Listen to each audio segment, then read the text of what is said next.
Hello, I'm just waiting to see if anybody's there. See if you can hear me.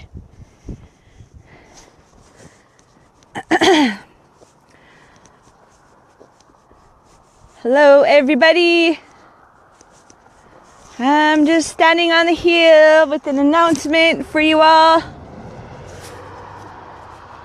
Can you hear me? Okay, thank you, Raymond. This is Candy Mossett with the Indigenous Environmental Network. Moments ago, the White House made an announcement that they are going to deny the permit to bore underneath. The Army Corps of Engineers will deny the permit to bore underneath the Missouri River.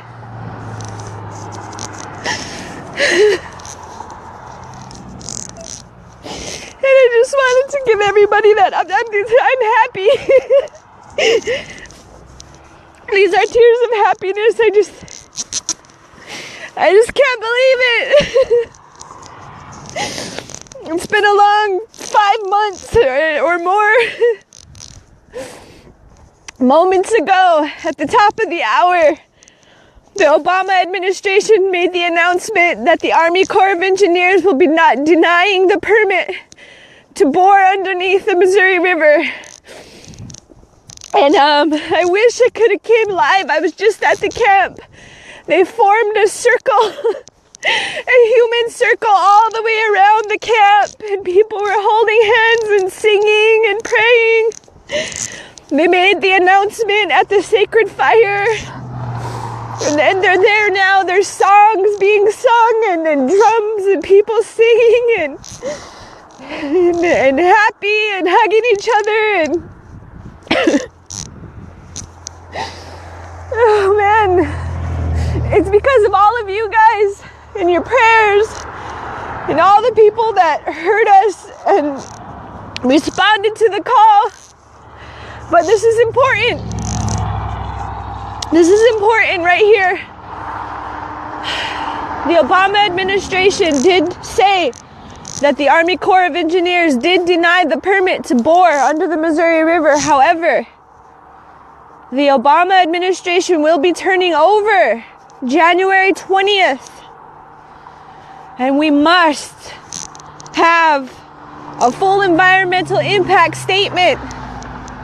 We must remain vigilant. As you know, our president-elect is Donald Trump. He is in support of the Dakota Access Pipeline. So, we remain totally happy here, but we remain vigilant. And we remain pushing for a full environmental impact statement for the over 1,100 mile long, 4-state long pipeline. So we need to remain vigilant. We need to know that there are fights out there. There's the Bayou Bridge pipeline. I might be saying it wrong, Cherie Foytlin. Oh, I'm so sorry. I'm sending a shout out to all the other pipelines that people are fighting, that we need to continue to fight. And we need to continue to remain vigilant, but it's just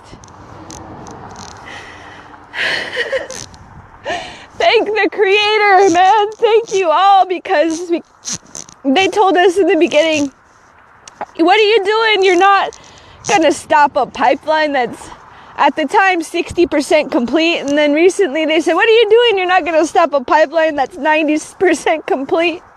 And today, Sunday, December 4th, 2016, people gathered to hear the news that the White House announced that the Army Corps of Engineers under the Obama administration will be denying the permit to bore underneath the Missouri River, effectively stopping Dakota Access Pipeline for now and effectively stopping Energy Transfer Partners. Everybody in the camp is in celebration. If you're just tuning in, this is Candy Mossett with the Indigenous Environmental Network. Mandan Hidatsa, Rikara woman born and raised here in a fossil fuel state that never ever had this much pushback from the fossil fuel industry ever. It's so historic. It's such an important day. My daughter, she's on her way with her dad. I can't wait to see her.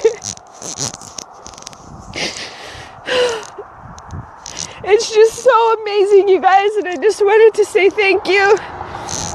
And that we have to remain vigilant.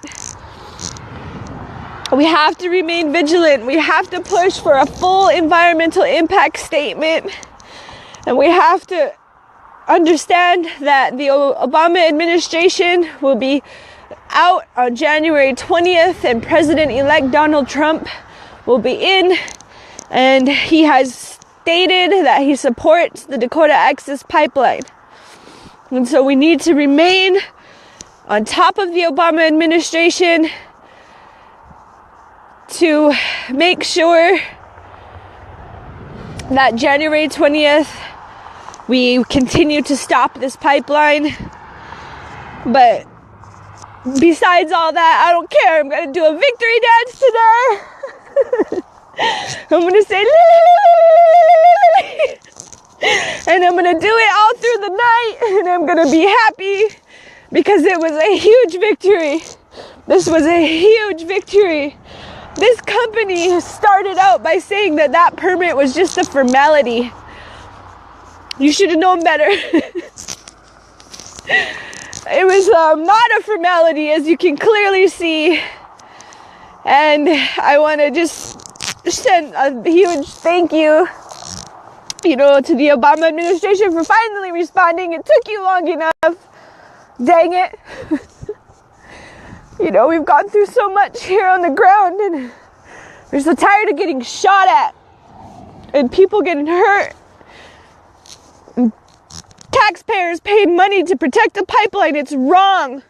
It's wrong for the fossil fuel industry to have so much control, and this marks the turning point in our history. In the turning point of capitalization, this is a huge turning point for things to change and for us to change our ways. It's not business as usual anymore.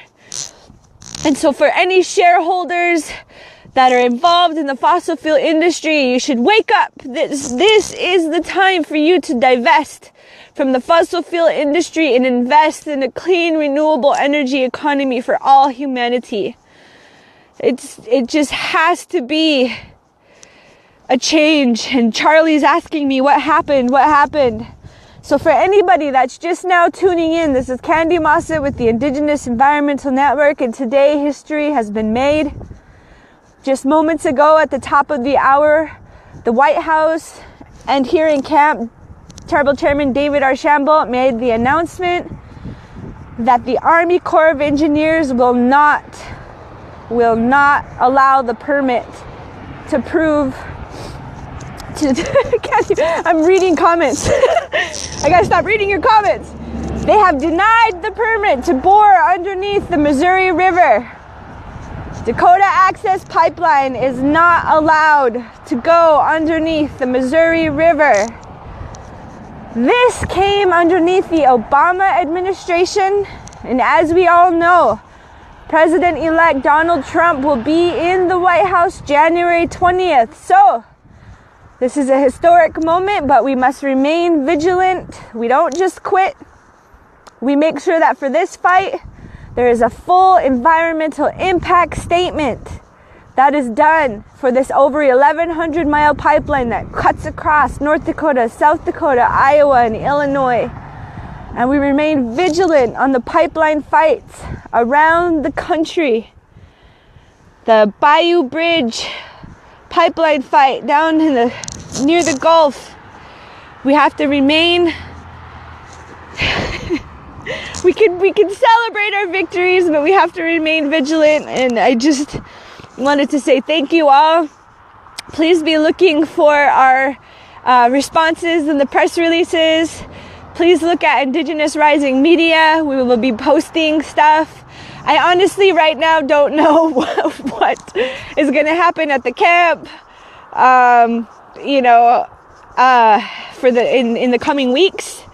I have a suspicion that we're going to stay here until a full environmental impact statement is agreed to. But for now, today, Sunday, December 4th, the White House administration made the announcement at the top of the hour that the U.S. Army Corps of Engineers has denied the permit for this company to bore underneath the Missouri River. Can you believe it? I can't. Well, I can believe it. It's just, whoo. Thank you to everybody that prayed. Continue to send prayers. Thank you all so much for watching us and for supporting us. We're not going to stop fighting. We still have work to do.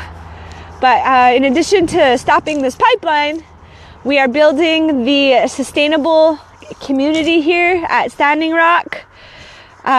We have a video that we put out that I'll share with you all.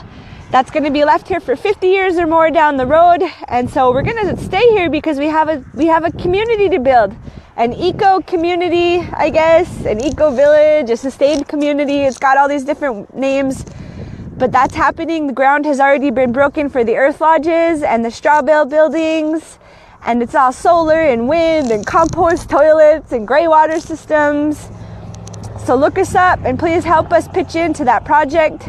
Just for startup costs, it's a $1.5 million project, probably looking at about a $6 million price tag when all is done for this eco community that's going to be left here at Standing Rock.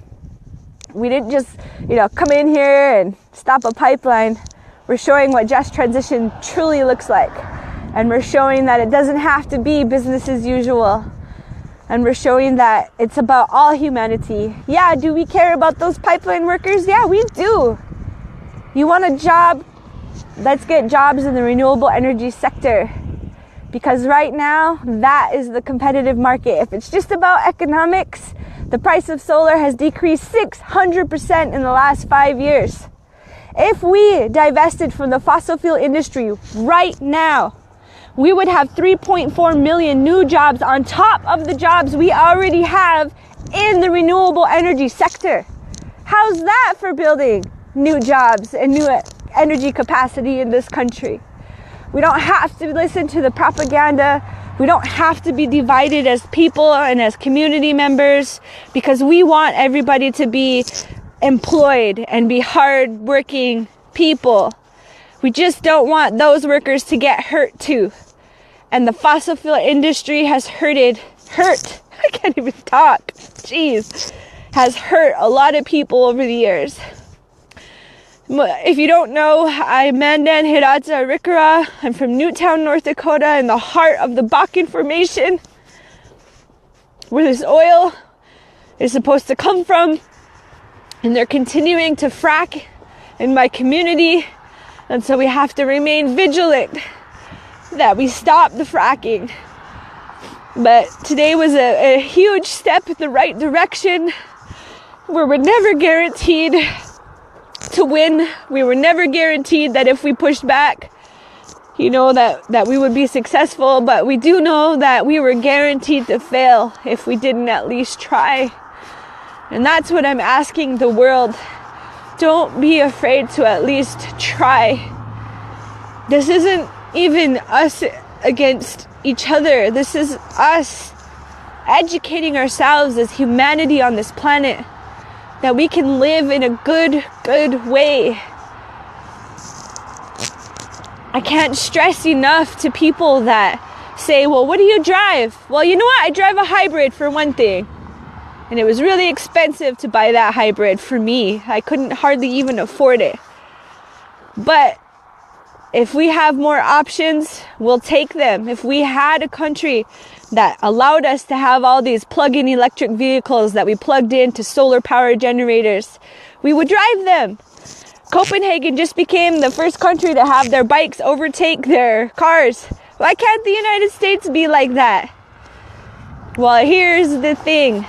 It can. Don't be afraid to speak up and to push back when injustices occur. And you never know, you might just win. And I just want to say that this is a turning point, and this is a real victory for us as Native people that have lived through genocide. And we're still here. And we've never changed our story over 500 years that you have to take care of the earth so that she can take care of us. Our most precious and most important resources of all are the water we need to drink, the soil we need to grow our food in, and the air we need to breathe. And today, at the top of the hour, the White House administration made a statement. It's all over the news. Turn your news channels on. I think like MSNBC and others have already put the news out there that the U.S. Army Corps of Engineers has denied the permit to bore underneath the Missouri River. And with that being said, we remain vigilant because January 20th, President-elect Donald Trump, who supports the pipeline, might try to do something. I don't know. So we need a full environmental impact statement. We need that to happen. And it should have happened in the first place. And I want to see if there's any questions. So let's see. The vets came and the vets helped us win. You can follow us also on Indigenous Rising Media. It was there was just so much. There were so many reasons. I don't know if people know about the site where we're camping at, Ocheti Shakoi Camp. Over 200 years ago, there was medicine put in the ground on that very spot. It was a trading route. You can find shells from the ocean there, and we're in the geographic center of North America, nowhere near the ocean. And over 200 years ago, it was prophesized that we would come together at a point in time in the future in unity. Because when we gathered then, we were enemies. And we would gather and trade goods with each other because we had a lot of diversity. My tribes were farming tribes. That's why we always lived along the Missouri River for most of the time. Especially the Manda and Hidatsa. The Arikara came from south. But lived along the waterways. And some of the other, like the Lakota, Dakota, Nakota had more of the meat. And so, we'd get together and we'd trade. And we'd all look at each other and watch each other, It was a good spot where we could all see each other. And it was then, over 200 years ago, that medicine was put in the ground. And this day was prophesized. And I have the goosebumps right now.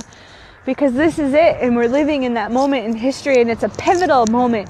And we need people to remain vigilant and to continue the fight against the fossil fuel industry. But in a good way.